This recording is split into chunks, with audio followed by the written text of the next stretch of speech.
Welcome back to Femme Furious, where I have taken the love potion and many, many shots at drunk Shakespeare and have come to the conclusion that the female orgasm is perhaps the most neglected character in all of heterosexual storytelling, except for Off Campus. This is Off Campus, a show designed by women, for women, and thank God for that, because today we are fangirling over episodes 3 and 4 right after this. This episode is brought to you by Creative Alchemy. You know that creative project you've been thinking about? The podcast idea sitting in your notes app? The book you swear you're going to write someday? The brand, concept, or passion project that is just a little too big for you to handle alone? That is exactly what Creative Alchemy is for. Creative Alchemy is a creative consulting space that works one-to-one with storytellers, creatives, entrepreneurs, and multi-hyphenates to turn ideas into actual, tangible projects. If you have been dreaming about launching a podcast, writing a book, building a creative brand, or finally just bringing an idea to life, Creative Alchemy helps you move from inspiration to momentum. Using a blend of creative strategy, storytelling, astrology, hypnosis, and subconscious tools, Creative Alchemy helps you uncover your voice, move through blockages, and build projects that actually feel aligned and sustainable for your energy. To learn more, head to the show notes and book your free consultation today.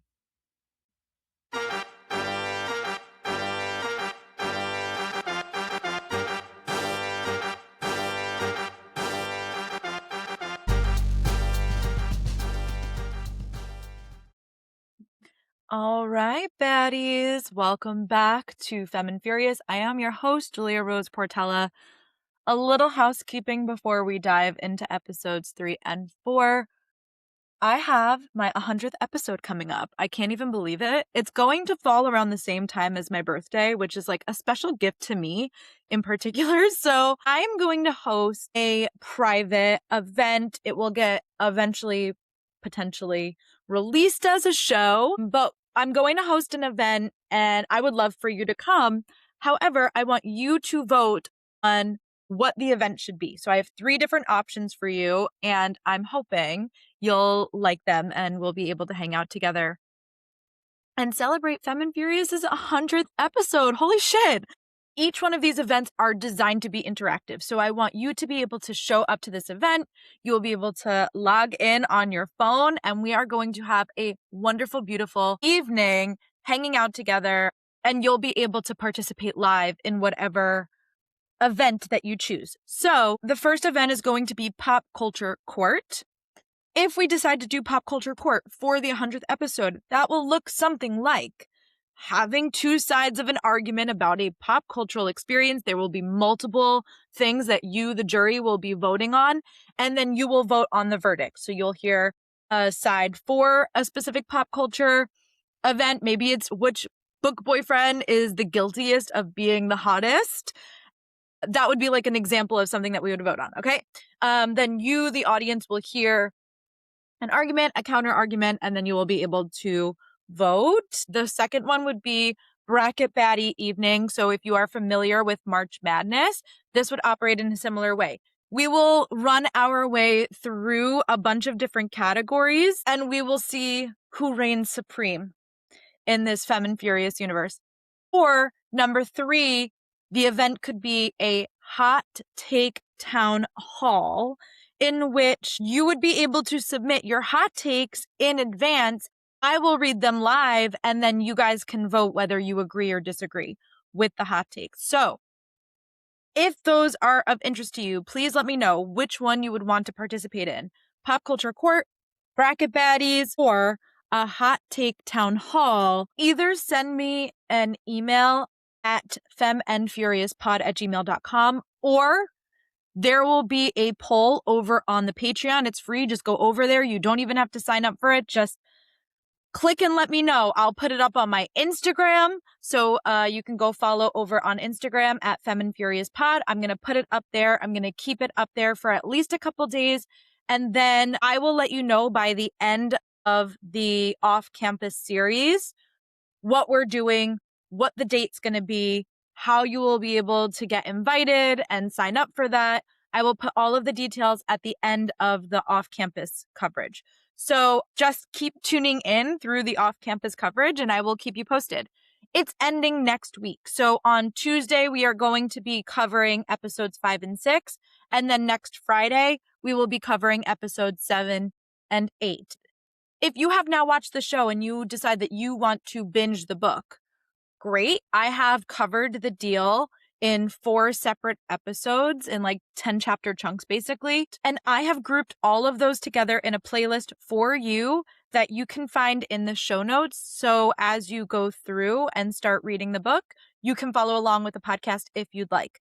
As we add to this series and as we add to the book coverage that we'll do, because next season is already confirmed for Dean's season. So we'll cover Dean's book in the same fashion in little chunks.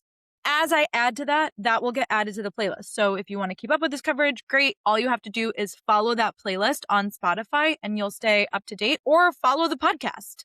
Why don't you just go ahead and follow the podcast? Follow Femme Furious wherever you are listening to it currently right now. That way, when I drop new episodes for this, it'll just come right to your phone. You'll just get a nice little ding. You'll stay up to date with everything that we're doing here because we're having a Lover Girl summer. To give you some information about where we're going next, we're about to have a book to screen adaptation summer. So I am going to be covering every summer after both the book and then the TV show, which is also getting adapted on Prime, which is going to be called Every Year After. I'm covering both of those. So if you are a bookish baddie or you are a content queen that like loves to do the book to screen adaptation, great.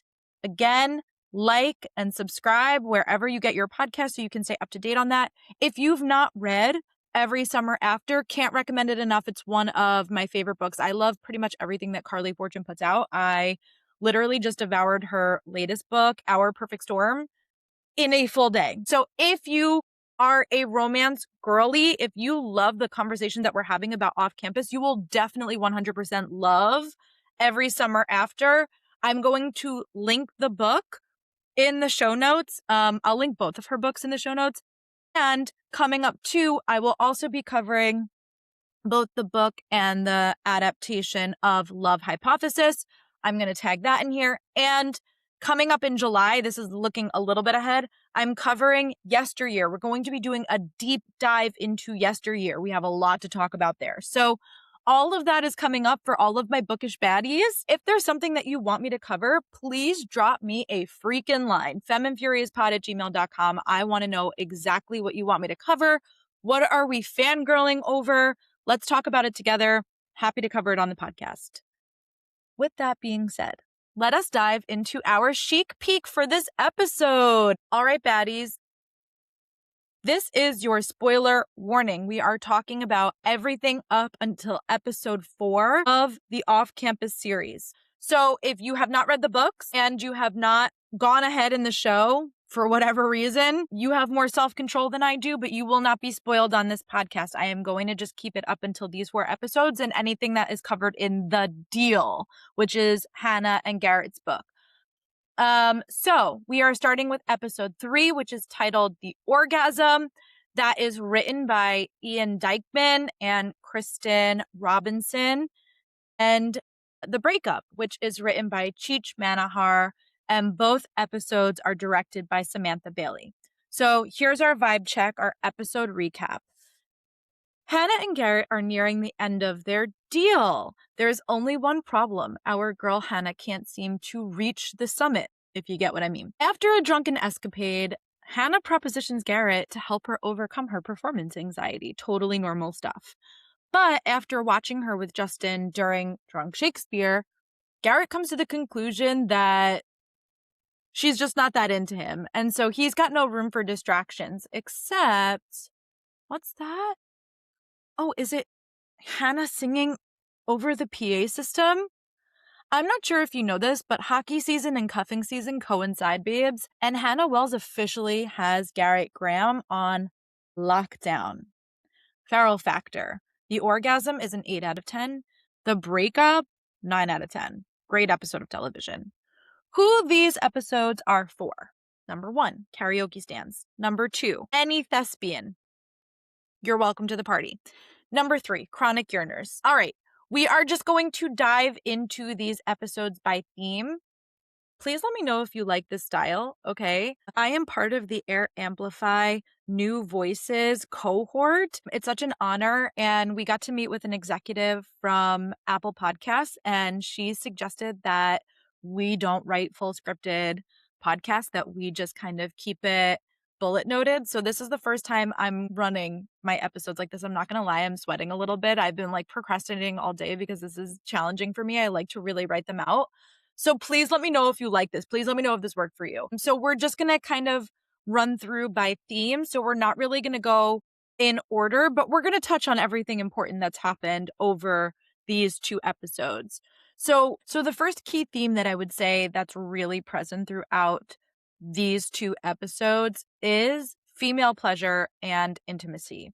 So I love the small details of the show. I think it's incredible what they do with some of the sound effects. And I think that episode 3 and episode 4 do this really, really well. Because the first time I was watching episode 3 through, I knew that this experience with Justin in the opening had to be some sort of dream sequence. I wasn't really thinking this is her fantasizing about him and masturbating, but about halfway through the fantasy, you can start hearing the buzzing sound in the background. And that's when I was like, oh, they're cooking right now. They're not even like absolving us of any of the female pleasure of it all. This isn't just like, it's a dream sequence. She's actually literally fantasizing about this. She's conjuring this up in her mind. And it's why she seems a little bit more bold and a little bit more confident, especially because Hannah is somebody who has been notoriously awkward in like every interaction that she's had with Justin so far. So I love that they just highlight this fact that she's masturbating, the fact that there is like an acknowledgement that women masturbate, hello, and the fact that it's done with a vibrator, that there is this agency and autonomy over the female pleasure. And agency and autonomy is like another theme that we're going to talk about. And I guess I'll tell you all 3 themes. We're also going to be talking about like toxic masculinity and healthy masculinity. And all of these themes kind of weave in and out of each other over the course of these 2 episodes. But I just love that she's masturbating. I love that she gets frustrated, that her fantasy isn't going the way that she thought it was going to go, and that turns her off, so she stops. It's just so realistic in the way that they're engaging with this, and so smart in the way that they're doing it with the sound. Okay, so again, I'm jumping around. We're talking about female pleasure and intimacy. The next thing I want to talk about is the fact that Garrett was eating Zoe's pussy like it was an Olympic sport. Man was not coming up for air. Man was getting waterboarded. I've never considered waterboarding a form of torture that I would like to personally participate in, and yet Garrett Graham was doing it like it was no big deal. You could put that man under interrogation. He could handle that torture all day. I just love the way that this show centers female pleasure, which it should. It's touching on really specific feminine fantasy.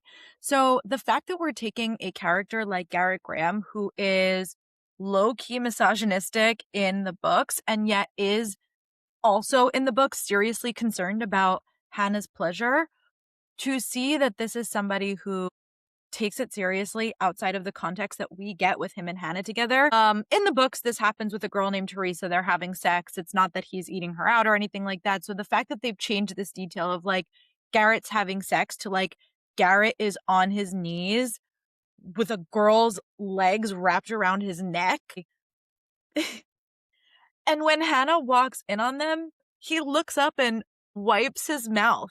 Like it's just so great. The imagery is so great. The coordination of it was so great. I just love that Garrett is down to eat a girl out. It makes sense in my mind. This is why people like Garrett Graham, okay? We then have an echo of this, because Hannah has now seen this. It's etched into her mind. She knows what Garrett is capable of. She saw Zoe getting it on. She then has a fantasy later on about Justin going down on her. And yet, who comes up but Garrett Graham? And we have Garrett then saying to her, like, hello, Earth to Wellesley. He's trying to bring her back into this moment to study with her. And she's fantasizing about him. She's fantasizing about both of them. She's fantasizing about Justin going down and Garrett coming up. And honestly, why choose? This is a perfect why choose scenario. If Garrett wants to understand Kierkegaard and there being two truths at the same time, let's get one thing straight and two things gay. I don't think that Hannah should pick. I think that Justin is so hot, and I think that he takes a lot of time to invest in her school project. So if there could be two truths in one, I would say I think it's fine for Hannah to have two crushes. I think you can totally like Garrett Graham, and I also think that you can totally like Justin, because I'm a girly pop watching the show, and I have a crush on any man that passes the screen. And honestly, it's not even just the men. I have a crush on all of them. I think Hannah is great. I think Allie is great. I really have not been put off by a single person. So they have a hot cast. The cast is doing its thing. And why choose?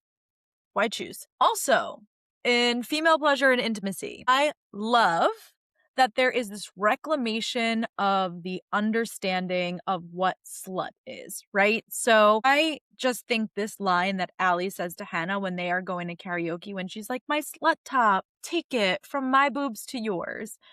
There is such an understanding about what the objective is when you're wearing this top, that you're going out to feel sexy when you wear this. We understand from context, just from like what we've gotten from the show, that Allie is this like serial monogamist. She's been on and off with Sean since their freshman year.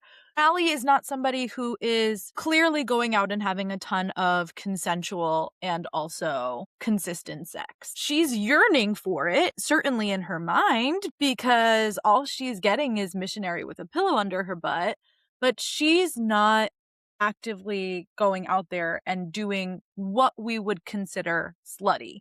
So the fact that like slut is this sort of synonym in this sentence for sexy, for something that makes you feel good, for something that's going to put you in that zone that gives you that joie de vivre. I love that. I love that she's like, from my boobs to yours. There's a big difference between these two ladies' boobs. So the fact that she's like, that's gonna work for you. So I love that this is like a sisterhood of the traveling corset, where both of their boobs get to thrive in this slutty top. Then we come to the end of this episode. I love that she then says to Garrett, like, are you 100% awake?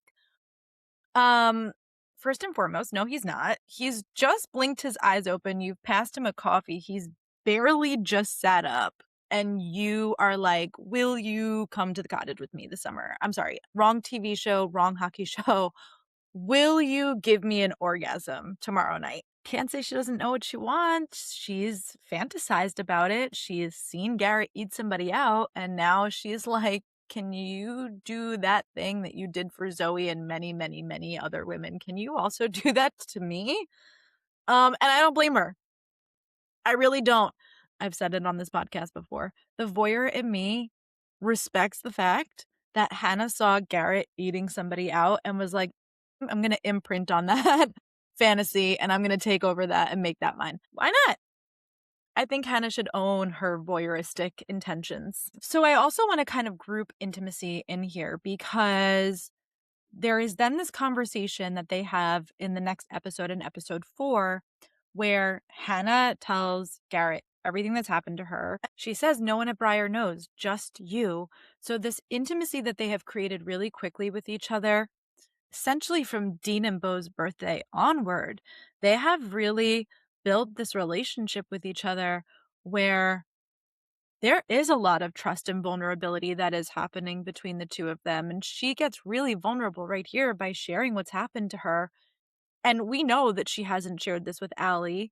So the fact that she trusts Garrett as the first person in her college experience to know what has happened to her is a huge deal. And even though it is not a part of her sexual pleasure. It's a part of the intimacy that they are cultivating together, and that is so important when it comes to her pleasure later on. So I'm going to put that there because then we get to him saying, show me and I'll show you. This scene in the book is, I think, one of Garrett's strongest moments. I love that he's able to pivot and he's able to do what he can in the moment to recover instead of letting Hannah spiral in this panic about her pleasure. And I love that Garrett in the show does the same thing. He immediately creates space. He backs up, he sits in a chair, and he tells her, like, show me. Show me what you do when you're alone, right? And I'm going to show you what I do when I'm alone. And they have this experience together where, again, they are forging this deep intimacy and this deep sexual bond together, but they're not actually doing anything as far as like being physical with each other. And Garrett is the one that sort of leads that. He's the one that's like, we should stop. This isn't working for you. Let's try something else. And the fact that she's able to do that and that they share this together, I think is really special and important. And I just love that this is a part of their intimacy journey and that this is the way that it unfolds and that they don't actually have penetrative sex before they get together and become a couple. I actually think that this really works as far as like, this is the most intimate thing. This is so vulnerable what they're doing. In many ways, I actually think that like penetrative sex in some ways might not be this intimate because you're not having to put on this type of performance. And if there's once again, one thing that we learned from Heated Rivalry, it's that we love a man in a chair just watching on. We sure do. So let's talk about agency and autonomy because this is a huge, huge theme over the course of these two episodes. So again, kind of going back to the beginning of episode 3, Hannah has zero confidence in her songwriting, in her ability to sing. Like every single question that Justin throws at her, she deflects and doesn't want to participate in. And this is why later on, when her professor is like, I'm not hearing much of you in this song, she's like, well, I'm going to do all of these things to it. I'm going to tweak it in all of these ways. But she's really just delegating her creative prowess over to Justin because she's afraid to reclaim her autonomy in this way. And I get it. The lyrics for her are associated with her trauma.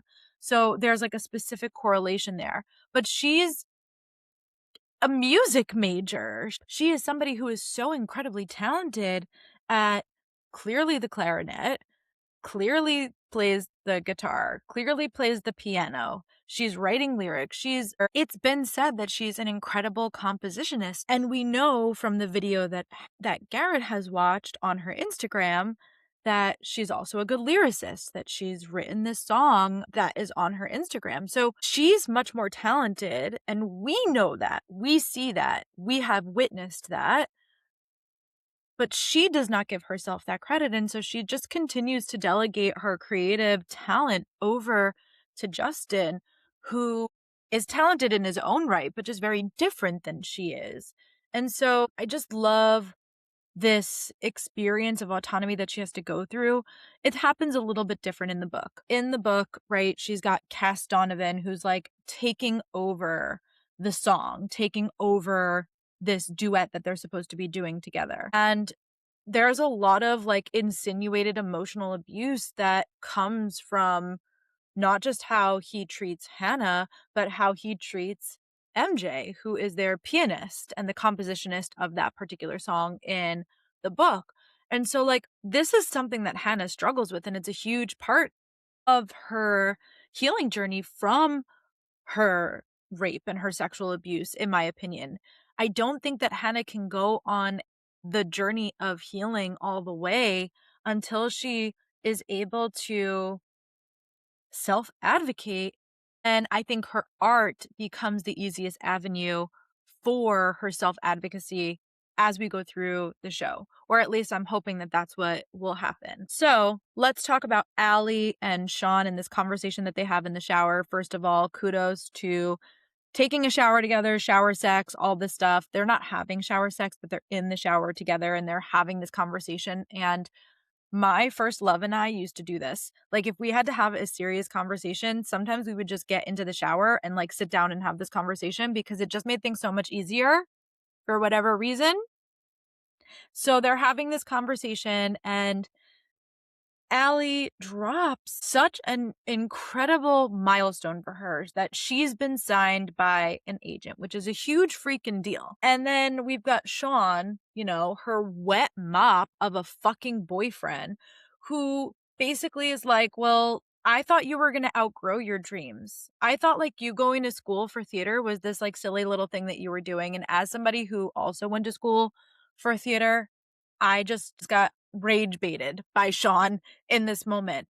I am not somebody who likes to self-insert into stories. I like stories to unfold the way that they're supposed to unfold. I feel a lot of empathy for characters as those things are happening, but I don't tend to like insert myself into a story. This is not a fan fiction. I resonate with Allie so much. I resonate with this idea of feeling like you're too much for somebody, too dramatic, too theatrical, that your dreams are too big for somebody who just wants something that is so mediocre. And there's nothing with people who want the status quo. I think that that's amazing. But there's lots of girls like me or like Allie or maybe like you who are listening that don't want the status quo, that we don't want the job in Vermont where our soul is going to get sucked out of our body because we're innately creative. And that life just isn't. This is something that as I've gotten older, I've noticed. I look back at people that I've dated and I'm like, you guys are all carbon copies of each other. You're doing the exact same thing. You all have like 2.5 kids with a white picket fence, and you play golf on the weekends, and you ignore your wives every Sunday to go watch football, and you talk about the good old days when you were in whatever frat or whatever high school sport or whatever. And I look back on these people that I was so fascinated by or so obsessed with or so in love with and so enamored with. And I look back at them now and I'm like, you guys are fucking boring. And if there's one thing about me, it's that I am not fucking boring. Those lives would have never worked for me, which is why I'm not with those people anymore. And it's fine that they want those things. And I see that in Allie. I see somebody who has these big dreams, who sees herself on Broadway, sees herself in LA, sees herself doing all of these incredible, amazing things, that she's one step closer, one step further ahead than so many people because she got signed by an agent. And instead of her boyfriend celebrating this for her, her boyfriend decides that he thought she was going to outgrow that. So this idea of agency and gaining control over a situation, you know, Dawn likes to run away from a hard conversation. Like the second that Allie is like, I want to do these Kama Sutra calendar sex positions, he's like, can't we just put a pillow under your butt? Like, you liked that last time, right? He forgets the Dunkin' Donuts cup. He doesn't want to dance with her. Like, he puts up a fight over everything that she wants and then acts sort of like a victim in this episode when he's not really giving any more than like 10% into this relationship. He's not even trying to be somebody who could match Allie's energy. And Allie's got big energy. And there's nothing wrong with that, baby. We love that for Allie. So when he then says to her, listen, I'm cold. Can we finish this conversation another time? I'm going to get out of the shower. Are you coming? And she's like, no. She shrugs off his touch and she's like, no, I'm not. And you can see that he's disappointed that she did not just comply with what he wanted to do, because she's starting to break away and build her own agency and see that she's gotten too big for this relationship. And that's going to come up by the time we get to the titular experience, the breakup. Garrett passes his midterm. He got a B+. He is so excited that when they get out of class, he picks Hannah up. He starts spinning her around. They're having this moment. And then she says, you can put me down now. We all know how much you can bench. And immediately he puts her down. Immediately puts her down. Love this. Was sort of like, okay, I don't know if anyone's The Night and the Moth by Rachel Gillig. If you are a romantasy girly and that's your thing, the main male character in that book is named Rory. One of the things that he says is I would do anything for you. And literally there is this line where he is chuckling at her and she's like, don't laugh at me. You said you wouldn't laugh. And he immediately stops laughing. I love when there's so much reverence and respect for the female character's autonomy. And so the second that she says, put me down, even though she makes a joke of it, she's like, we all know how much you can bench, big boy. We all get it. Garrett Graham out here with his muscles. He puts her down. He doesn't even like question it, just like lets go of her. And then immediately goes into bestie mode. He's like, hey, fangirl, start thinking like a fuckboy. That line is prime. That line is key. That line is famous. That line is iconic. That line needs to be put on a t-shirt, and I would like to wear it every day of the week over the summer. Like, I just want a t-shirt that says fangirl that thinks like a fuckboy. I just feel like this would rage bait the entire manosphere, and I feel like that one singular t-shirt could weed out a lot of people that are not right for you on a date, just saying. As far as like agency goes, right after he says this line, start thinking like a fuckboy, he then says to her, I gave this whole speech on like not ghosting somebody because that was to get me the grade. This is to get you the guy. And then follows that up with, you want that, right? That's what you want? He completely gives her a choice to opt in or opt out of the Graham effect. See what I did there? And we love Garrett for it. We love that Garrett is a consent king. We eat it up. So later on, when they get back from karaoke and Garrett, as promised, has taken care of Allie and has put her to bed on the couch, Garrett then is walking up the stairs with a very clear insinuation of what's on Hannah's mind, because she has left a trail of her clothes, and Garrett picking these up with this song playing in the background about hope immediately opens his door and sees that Hannah is in his jersey. And I'm just gonna pause right here to say that after Hannah had reamed out Garrett for not locking his door when he was eating out Zoe, Garrett has now picked up all of her clothes off the floor, walking up the staircase, opens the door, sees probably his wet dream of Hannah sitting there on his bed, looking like a fucking snack in his jersey, and immediately shuts the door and locks it. And that detail is why I love Garrett Graham in the show.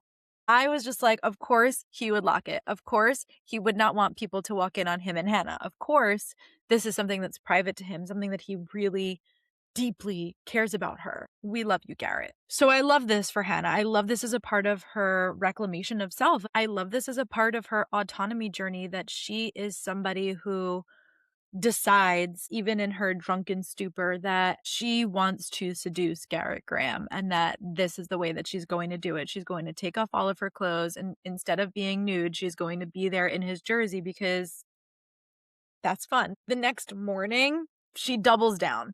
She tells him that she was raped. I love that this is a moment for her, again, to reclaim her agency and decide who she's telling, when she's telling, how she's telling them, why she's telling them. And she's like, hey, I'm good. I had a therapist. I don't need you to be my therapist. I don't need you to do any of these other things for me. I just need you to make me come. And this is important. And it leads up to their hookup later, because Hannah is then so comfortable with Garrett because she's told him this big thing that's been weighing on her, that the second that it's not right, she says, I'm in it and I feel good. And then I just zoom out. She's able to give him the information that he needs in order to make her feel comfortable, which means that later on, both in female pleasure and in her agency and in healthy masculinity, the second that he sees that she's starting to clock out from their masturbating session, he's like, stay here, stay with me. And it zooms in on their eye contact to each other. And that is able to ground her enough to be able to get to the finish line, to experience her little death. What other fun ways can we say orgasm today on the show? Why can't men just say orgasm?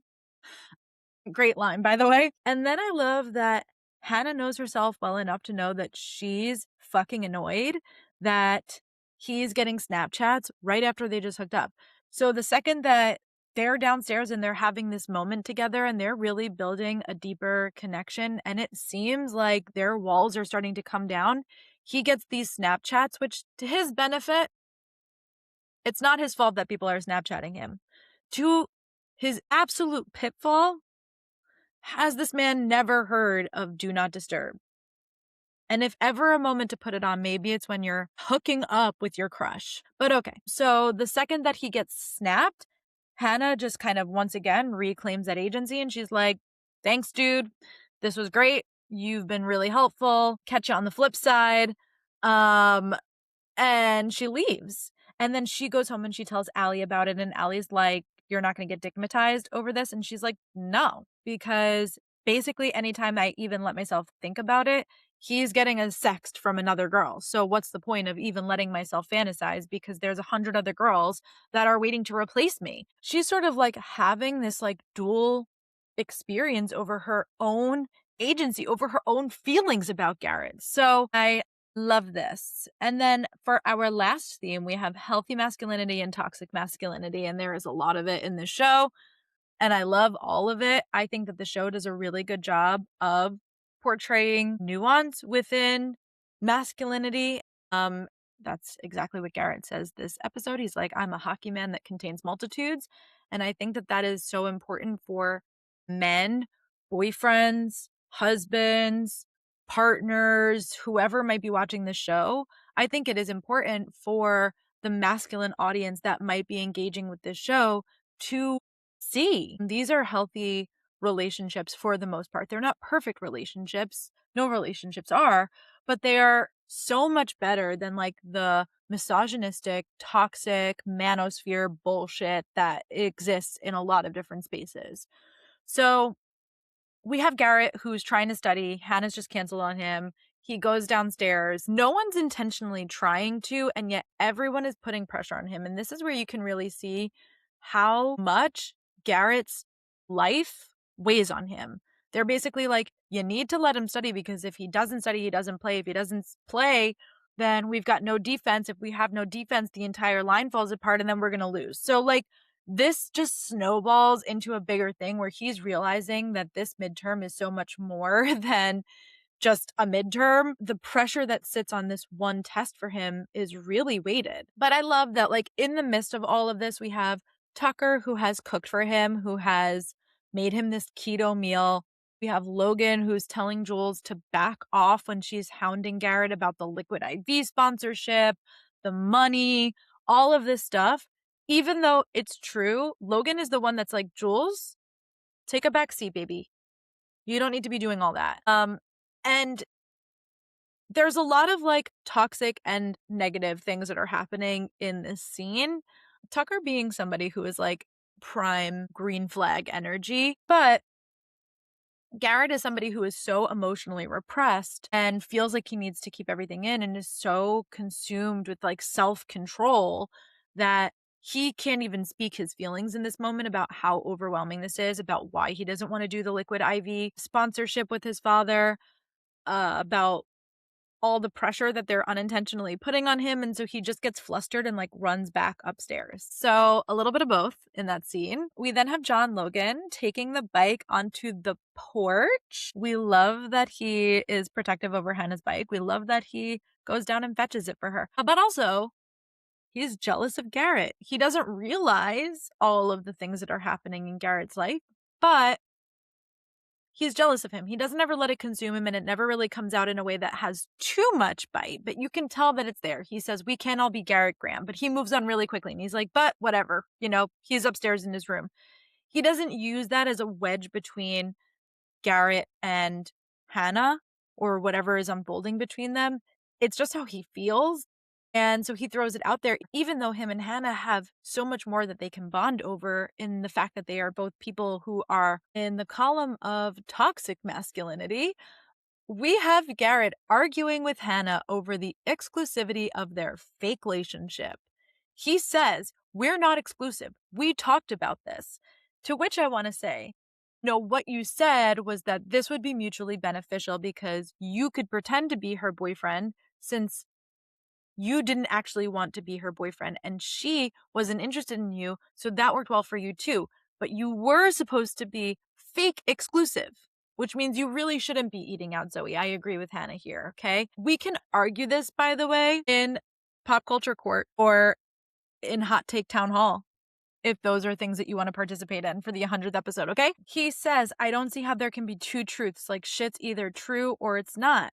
How about there can be two truths, like you like Hannah, and also you did have a conversation about exclusivity because you were so down bad for her even then you needed to know her name. Logan had to tell you her name. You had to come up with this whole scenario to be her fake boyfriend so that you can even get to spend time with her because you were crushing on her before you even started this conversation. So, two truths and a lie, the lie being that he doesn't want to be exclusive with Anna. I will say Garrett Graham does apologize. He apologizes here a couple of times and in a couple of different ways. But then he's like immediately miffed that Hannah doesn't want to stick around after she just walked in on him eating somebody out when Justin calls her, and that she would then rather go and do her art instead of, I don't know, deal with the awkwardness of having to watch Garrett kick somebody out, having to deal with the fact that she's not wrong, that she puts a lot into preparing. He made her wait 45 minutes to follow him into the weight room so that they could study together. He's going to lock in while he's studying lock. He does kind of drag her around and make her comply with his schedule. And she's not wrong to, once again, self-advocate here and be like, I put a lot into these sessions for you. I'm helping you. And you're not taking your end of the deal seriously.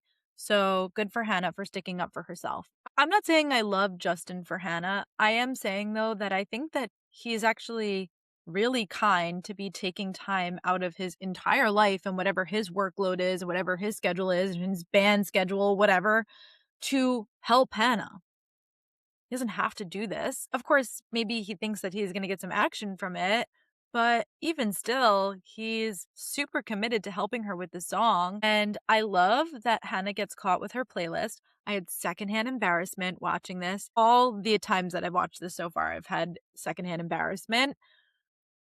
When you make a playlist on Spotify and you add somebody's music to it, that artist can see the name of the playlist. So in theory, Justin would have already seen this or had been able to see it. So the fact that she deletes it, then recovers it and names it like LOLJK, I thought that that was really funny, but I'm not sure why she didn't think about the fact that he would be able to see that playlist earlier and why that only crossed her mind when she recovered her deleted playlist. Garrett coming into balance his total right now, giving himself a point in the healthy masculinity column when he says to Hannah, I know you don't drink in public, but do you want to?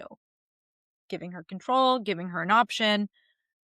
Says to her, I'll look after Allie. It's not that big of a deal. Don't worry about it. I'm not drinking because it's a game day tomorrow, so I will guard your drinks with my life. I just think that this is so sweet. I think that in the books, it feels a little bit more like peer pressure or like some sort of test that Hannah could pass to prove that Garrett is a safe space for her. And so I love that, like, in the show, it's much more of an option. You get the sense that if she said no, that Garrett isn't going to press or feel any sort of way about it. But she says yes. And then he says, okay, well, what's your drink? And she's like, I don't really know, because she's never done this before. She's never been out in public having to have a drink. So I think when he says, well, that's a fun problem to solve, I think this is such a cute line. It's so special. It's like something that they're getting to do together. They're bonding over this experience together. And then his face when he figures out that she likes the pina colada, the joy on his face seeing her want another drink, being able to open up this way. I just think that Belmont does some of the best facial acting. It's really, really good stuff. I love whatever he's got going on with his face because it's perfect. Okay, so then Logan comes over and there's a couple things that I want to talk about in this like foursome that's happening. First and foremost, Hannah sticks her hand over Logan's hands. And he does not do anything in this moment to make any sort of move on her. He doesn't flip his hand around. He doesn't put his other hand on top of hers. He doesn't do anything. He just lets her hand sit there. And again, even though he's got these feelings and he's crushing on Hannah so hard, he does not do anything that is going to get in the way of his relationship with Garrett, because at the end of the day, even if he's jealous of him, even if he feels like he's never going to have what Garrett has, he loves and respects Garrett enough not to overstep, even if he doesn't know whether or not they're serious. Like, he's questioning whether or not they're serious all episode, right? During these 2 episodes. So I love this. I also love this sort of like foursome that we have going on. We've got Garrett looking at Logan and being like besties, doing that whole bit. But this, parallel between uh female friendships or like feminine based friendships.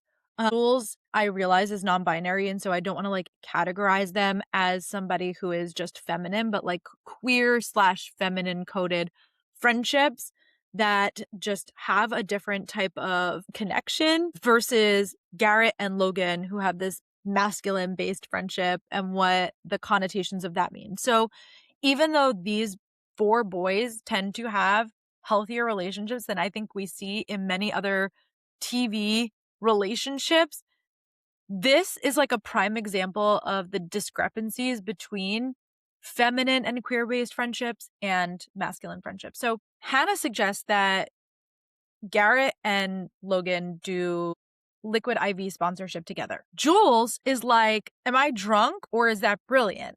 And Hannah's like, I'm drunk and you're brilliant and I'm brilliant. So there is this like camaraderie of the feminine and the queer supporting each other, hyping each other up. They don't really have a relationship. They're not really friends. Jules is the person that maybe Hannah knows the least in this scenario. And yet they are an incredibly safe space. And these 2 people end up hyping each other up. Whereas Hannah makes the suggestion and like Logan and Garrett, who have been going about back and forth in banter and they're having fun, clearly are uncomfortable when this is brought up. And they're trying to both like navigate how uncomfortable they are without diminishing their friendship in any way. And it's really interesting to watch. Another tally for Garrett Graham on the healthy masculinity pile. I didn't give him points before for locking the door, but we'll give him the point now. And then another point for not hooking up with her. He's like, hey, baby, you are drunk as fuck.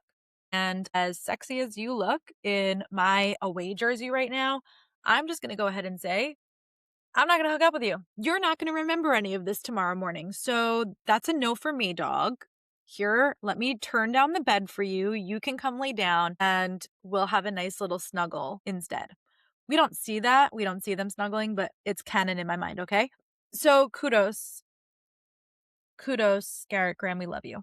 We have her professor under Healthy Masculine asking her, do you have a favorite song? Okay, look, your whole body relaxed.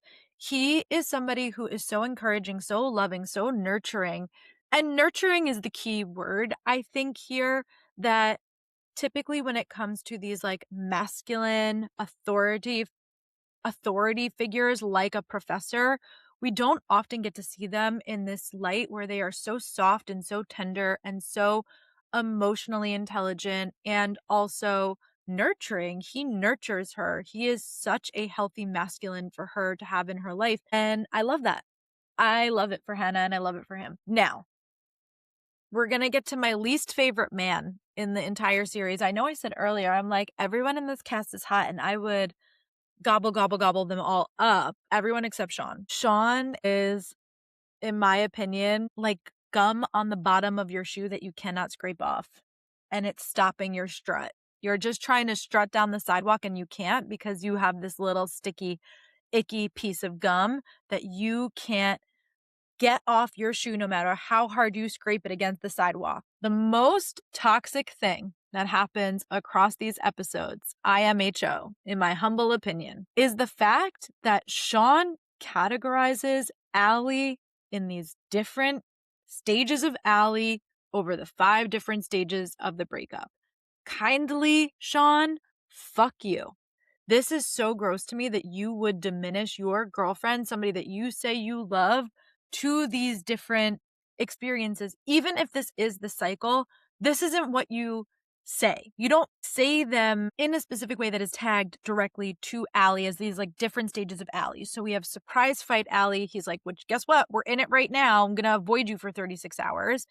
Eat your feelings Allie, raging diva Allie, complete and total breakdown Allie, and then late night phone call. So I hated this. I hate the way that he talks to her. He patronizes her about their breakup. And even if they've gotten back together, before, it's so clear that the reason why they keep breaking up is because he's a fucking loser who wants to be with this banging hot girl and he's not good enough for her. Sorry, it is what it is. He's boring and she's not boring. Okay, let's talk about everyone's favorite part of these two episodes. Actually, maybe I don't know if these are your favorite parts, but this was one of my favorite parts where the Dean and Garrett are having the conversation about Hannah. We have Dean in the healthy masculine pile saying, do all the things, bro. Do all the things. And then he's like, hey, if she's a virgin, she might not come. Not optional. She has to come. Respect. This is such a great conversation. Dean's trope in his book is supposed to be this idea of the reformed playboy. So the fact that Garrett ends up having this conversation with Dean and the conversation is centered around how Dean makes women clearly feel safe, since we've seen Dean hooking up with everybody under the freaking sun since the beginning of the series, he says to Garrett, you have the key to making this whole scenario the best that it could possibly be, and that's trust. She's got to feel completely safe and completely relaxed. But consent is key, and she can't consent if she doesn't feel safe. So what does this tell me about Dean? This tells me that Dean values consent, that he can foster trust, and that he prioritizes a woman's safety and therefore a woman's pleasure in a sexual scenario or in a scenario where they're hooking up. He's like, okay, one last word, don't skimp on foreplay. Do 5 play, 6 play, all the plays. And we love this. I love Dean so much. I am a Dean girly through and through. Came into the series a Dean girly, will leave the series a Dean girly. I love this man, been down bad for this man since I read his book. You could not convince me otherwise. I knew coming into this that I might fall for Garrett Graham, but that Garrett Graham in the book is a low-key misogynist and that he would annoy me in real fucking life. Dean is my baby forever, and I would fight anybody who tries to come after him. When Hannah shows up for the hookup, she's in this dress, she's in heels, and the way that Garrett immediately gets her into something comfortable and is like, how about we just like take the pressure out of this? Like, you don't need to dress sexy for me. He's like, you want to wear like literally anything else? Because he knows this is not what Hannah normally dresses like. This is not what he needs in order to feel turned on from her. And he wants to make her feel safe, right? He wants to build that trust with her. So he's trying to get her to be the most comfortable that she possibly can before they even get into anything sexual related. So he throws her a t-shirt. She's going to get out of her dress and Garrett turns around. She's like, you don't have to turn around. You're about to see me naked anyway. And he's like, yeah, but not until you want me to. 100,000 points goes to Garrett Graham. If this was a jackpot, it would like line up with the 3 lemons all in a row and be spewing out money all over this scenario. The fact that he said, yeah, but not until you want me to, is maybe the sexiest thing that I think I have ever heard in my entire fucking life. And the way that this man smiles every single time that Hannah cannot see him, the way that he smiles to himself about her and whatever is happening is my fucking Roman Empire and will live rent-free in my mind for the rest of my days. Thank you. He then, to make the situation even better, to go from better to even better, he then gives her the aux cord. He's like, how about you play DJ? I don't need to like jump right into having sex with you. I know that that's like the most romantic thing that you can think of, but how about you put on some music and set the mood and set the tone? Like, and he's doing this because he knows that music is her thing. So in the book, Garrett and Hannah are binging Breaking Bad together, and that's what he does to get her to relax. They like Netflix and chill it. So I love that in the show, he knows that this is her thing, that music is her place where she can center herself. And he knows that she centers him. So he's like, if I can just get her centered, we're set, we're good, we're rocking and rolling. So he gives her the aux cord and she puts on Baby Now That I Found You, a Motown song that I love, that I was happy to hear in the show. He starts dancing, like he's making her laugh, right? He pulls her into it. Again, with the sound effects going on here, the way that the song fades to a heartbeat, a normal pulsing heartbeat. And then the way that that heartbeat starts rapidly picking up pace when they lay on the bed, to the point where it goes from like, oh, this could just be like your pulse is racing because you're thinking about having sex, to like, oh, you're hitting panic level heart racing right now. That sound effect, that sound cue, phenomenal auditory storytelling. Just so amazing. And without anything happening, just that sound effect and what we're getting from Hannah's facial expressions, the way that Garrett immediately can tell that something is not right with her, and the way that he's like, I think we should stop. She keeps trying to press on. She's like trying to force herself into the situation. He won't let her. He's like, I think we should stop. I think we should slow down. I think we should just hit pause on this. Like, we don't have to have sex. You don't trust me enough. It's cool. And she's like, but I do trust you. That's why I'm here. He's like, don't worry about it. That's not the point right now. And I love that he doesn't like let the moment slip away. He listens to her and then he adjusts his strategy in order to support her. We have the stay here, stay with me line where they are looking at each other and he keeps her grounded so that she's actually able to have her orgasm. And then he has his orgasm and then he lays back down on the bed with her as if they are still post-coital with a cigarette. Instead of a cigarette, he's like Rocky style Project Hail Mary, bump my fist. And I thought this was really wonderful. All the points for Garrett Graham. Loved the scene. Thought this was perfect. Couldn't get enough of it. We have Garrett then saying to Hannah, I'm a cool hockey man that contains multitudes. I loved this line. He's so vulnerable and so tender here. Another 100,000 points in the tally of healthy masculinity. He is able to get in touch with his emotional side and he's able to tell her like, yeah, my mom was really cool. She listened to a lot of music. She put me on to a lot of things and clearly loved her, like clearly loved his mom, clearly had a lot of respect for her and a lot of care for her. And so like when she says like, well, what does that song make you feel? He said, it makes me feel bold. Like to just say to somebody, yeah, I like you, deal with it. That's badass.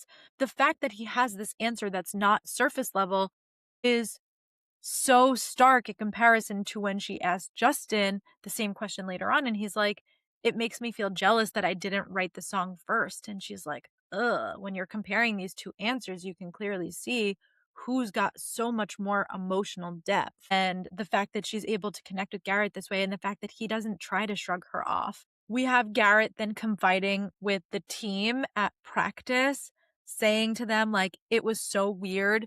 And Logan again pushing back and being like, well, girls don't like it when other girls are snapping you during a hookup. And then Birdie being the one to kind of come in and be like, you want to know what? He didn't want the night to end. And it's obvious why he didn't want the night to end, because you like her. And he's like, shit, I do like her. I should tell her. And he's like, you should tell her. I should tell her today. You should tell her today. And that's how we get to Drunk Shakespeare, which is going to be its own section. First and foremost, in the toxic masculinity, but in like a petty sort of funny way that I really enjoyed, is the fact that Garrett continues to call Justin anything but his name. He's like, hey, Jordan. Justin's like, it's Justin. Like, he's doing anything to get the upper hand over Justin, and I love it. So we are at Drunk Shakespeare.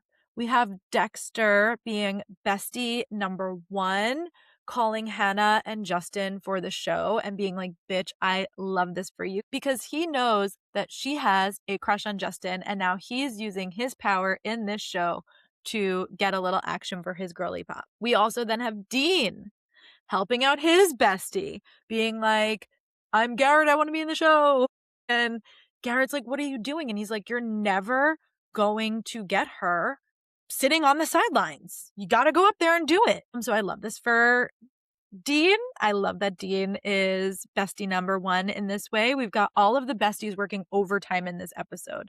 We then have Kendall stepping in, and Hannah goes to be kind and sweet and Hannah-esque, and she's just like, hey, you're the girl that was like chit-chatting me up at the hockey game, right? And she's like, yeah, I know who you are. Everyone knows the girl who locked down Garrett Graham. And Hannah is so flustered. She's like, I didn't lock him down. He's free to unlock whoever he wants. Because number one, she's in front of Justin. And number two, I think she really doesn't want to hold Garrett back. They haven't had a conversation about feelings for each other yet. And Garrett is not really getting the opportunity in this moment, even though he's shown up to drunk Shakespeare to have this conversation and tell her that he has feelings for her. We have Kendall calling out Garrett, being like, oh, I only have time for hockey and school and practice. And she's like, and yet you want Hannah to be your girlfriend. So we have Garrett then in the healthy masculinity pile, adding a tally by saying, it sucks when you like someone and they don't like you back. If I knew how much it sucked, I probably would have done some things differently. So I'm sorry. And Kendall being like, well, I see the way that you look at Hannah, and that's the way that I looked at you. And again, I'm going to say why. Getting to know me 101. You don't know anything about Garrett Graham. You've just had sex with him. You don't know his major. You don't know like the way he takes his coffee. You still don't know the name of his mother. And yet these are all things that we know through context clues that Hannah knows. We know that he needs this philosophy class for his major. They never say it, but in the book, he's a history major. So it'll be interesting to see if that's true or not in the show. I'm not really sure, but obviously Hannah probably knows what his major is because she knows that he needs to pass this class for his major. We also know that she knows how he likes his coffee because she made him a cup and she hands it to him. So just some subtle differences between the two women. And then we have Allie's drunk Shakespeare monologue. She's processing her breakup with Sean in real time during the show as they are all drinking, and she goes on a Shakespearean monologue where she says, "End thy sweatshirt," referring back to when Hannah's like, "You're wearing Sean's sweatshirt" earlier in the episode. So she goes, "End thy sweatshirt, and how surprisingly ripped thou art, and how thou always made me chocolate chip and blueberry pancakes, because thou knowest I want both, even though thou aren't really eating carbs right now." And this is where Dean locks in. He sits forward. He is so engaged with what she's saying. And she continues, and she's still on her monologue, and she goes, "And so what if thou favors missionary? Methinks I could get on board with missionary. Oh, sweet bottom, out to Vermont do not desire to go." And this is when she finishes, and Dean starts clapping for her, and he's like, holy shit, she's incredible. And Bo is like, yeah, she is. You know, they have this moment where you can see that Dean is so enchanted by Allie. And I love this for Allie. Can't love it enough. We have Dexter being like, I made a love potion, and when they came to, they only had eyes for Helena. Now, Helena is Kendall in the show. And Kendall sits down in the chair and she's like, okay, I am loving this, loving that these two men are going to be love drunk over me. That was really funny. That was really cute. Justin telling Hannah that he didn't ask her out because he thought that she was serious with Garrett. Meanwhile, Girly Pop cannot even take the compliment, cannot even hear what he's saying. She can't even keep a smile on her face because she is watching Garrett give Kendall a striptease, and she is just like, oh shit, I've got feelings for this guy. The deal then comes to a conclusion, thus bringing us to sort of the second breakup of the episode. We have Sean and Allie's breakup, and then we've got Hannah saying to Garrett, I got you the grade, and Garrett saying, and I got you the guy. And so the deal is over. This is their breakup. I'm going to be inconsolable about you, etc., all of this stuff. Logan's like, sorry, I couldn't come to drunk Shakespeare, but I want to get on the fucking Bruins, so I'm here at practice, which I really commend, actually. Garrett reminds him in this conversation that their dream is to play together on the Bruins, that this isn't just Garrett's dream, that it's like his dream with Logan, that this is something that they want to do together, and only 50% of that dream is coming true so far because Garrett's the only one that's been signed. Logan's been passed over twice, so we've heard. And yet when Logan kind of pushes and asks him about Hannah and goes into the more emotional space, Garrett deflects. He completely deflects on his feelings and he's like, I don't have time for a girlfriend. He says, I've got a plan. It's captain of the hockey team, win the Frozen Four, go play for the Bruins. And he's like, it's a good plan. I've just got to stick to the plan.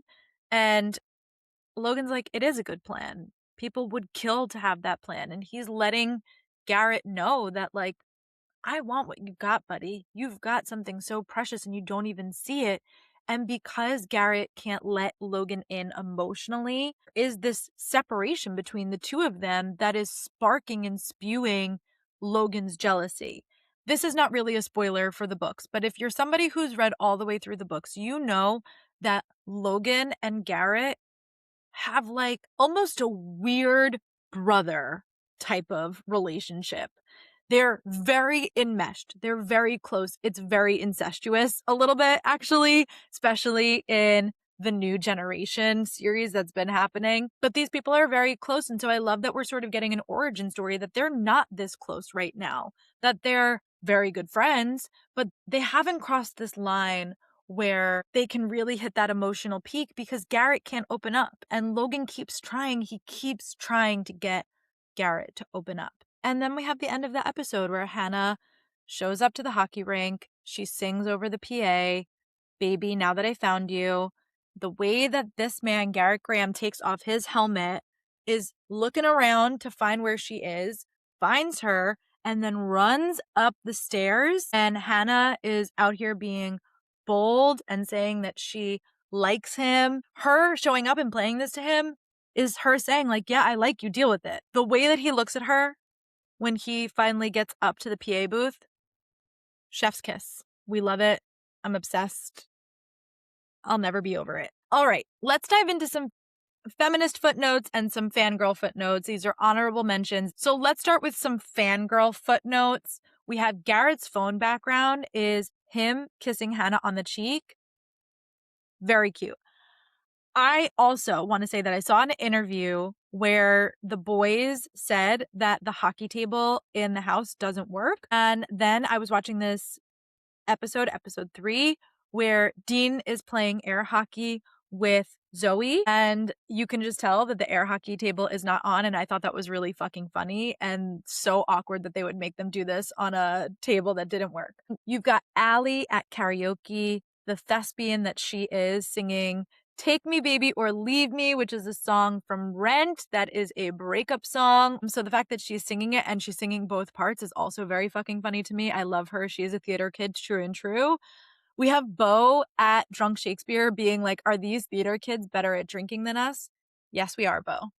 I don't care what athlete wants to come on my show and tell me that theater kids can't outdrink them, but we can. I personally can't anymore. I'm sober and I've been sober for 5 years, but when I did drink, I can tell you right now, I could drink a lot of athletes under the table when I did, because us theater kids, we're fucking freaky. And that's on that. Okay, anyway, we have Hannah hyping up Allie for getting an agent. She's like, you're coming out with me and we are celebrating you. I love the female friendship. I will fangirl over it every single day of the week. And then we have Hannah's striptease to Cherry Pie. Everyone is yearning for her. The Logan eyes that we get, the Garrett eyes that we get, everyone's watching her. I love that she literally looks at Garrett and she's like, swing it so hard, forgot to lock the door, which is a real lyric from the song, but she's just teasing him so hard, not only for picking the song to eat a girl out to, which is like the funniest thing on planet Earth, in my humble opinion, but also the fact that she calls him out on like not locking the door. She just knows how to roast him just the right way. And he is so down bad for her for it, and I love it. As far as feminist footnotes go, let's talk about Allie spilling the tea on the bathroom line. I did an entire episode on the sanctity of the girls' bathroom. I will tag it in the show notes because I agree with Allie here. I think that first and foremost, when they're on the line to the bathroom and she's spilling the tea and the girls in the bathroom line are not giving her any inch of energy. And I think that that's really bad girl behavior, because the girls line into the bathroom and the girls' bathroom, you become best friends with those people. That's just the rules. You can't go into a bathroom when you're in a drunken night out, when you're at a bar. Doesn't matter if you're drunk and they're sober, they're drunk, you're sober. Doesn't matter where everyone's levels are. when you are in the girls' bathroom, you are best friends. That's just how it is. So I love the fact that when she then gets into the bathroom, she's going on this drunken tirade and the girl finally answers her and she's like, my mom said that too.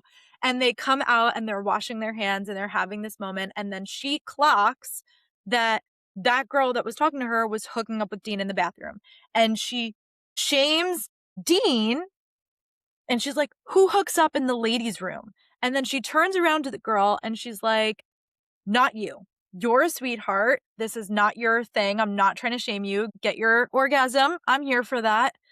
But is so repulsed by Dean. Like, it's so specific to Dean that he would do this. And so I love that. Okay, let's crack open the burn book where we will look at the superlatives for this episode. The Bold and Bothered Award. This is strictly for the Femme and the Furious. It is the quote or the moment that relays the most feminine rage. And it is Jules telling Logan, if you're going to chase an impossible dream, chase one that matters, in relation to like the Bruins versus Hannah. She's like, Timothy Chalamet has a better chance of getting into the NHL than you do. So you might as well put this little crush that you have on Hannah on a fucking shelf and let it collect some dust because you have work to do unless you want to end up working at the garage for the rest of your life. Sometimes a sister gives it to you tough. I also, under the Bold and Bothered Award, have Raging Diva Alley, who then says to Hannah, maybe you've turned a corner into Cuntsville. And then she immediately walks back and she's like, I'm sorry. I'm really sorry. I didn't mean that. Just really funny stuff. The Shiro Award goes to the baddie who is the most inspiring or the moment that is the most empowering. And it goes to Hannah singing Cherry Pie. The Femme Fatale Award, for the most smash the patriarchy moment of the episode. And it is Hannah saying, why is it so hard for boys to say orgasm? I thought that was really funny. And I thought it was also like low-key true. Speak Your Truth trophy. Best quote or line. It goes to the professor. I'm sorry, I don't know the professor's name, who says, people think that pop music is shallow, but it lives deep inside us. It creates memories. It etches them into our bones. I love that something that is canonically feminine like pop music that gets so diminished as far as its artistry is held down in this moment. I think that that is one of the ways that this show is so innately feminist in its theming, because it's not just in the female gaze of it all.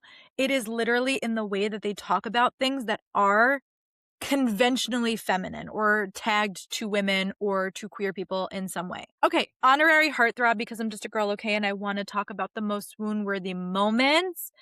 First and foremost, it's Garrett Graham on the phone telling Hannah, by the way, he may not know it yet, but you're the real catch, so act like it. Thank you for listening to this episode of Femme Furious. Once again, make sure you follow on Instagram or go over to the Patreon so you can vote on what we are going to do to celebrate the 100th episode. You can send me any emails that you'd like, thoughts, feelings, opinions, anything about the 100th episode if you'd like, whatever you want to talk about. My email is femminefuriouspod@gmail.com. I will be back over the weekend at some point with the Margot's Got Money Troubles Season 1 finale. I will be back on Tuesday for sure doing an episode on the off-campus series. We are doing episodes 5 and 6, and then next Friday we're doing episodes 7 and 8. So we are finishing off-campus series next week. Until then, either tomorrow or Sunday, I just want to say, go and lick your hot Cheeto bag clean.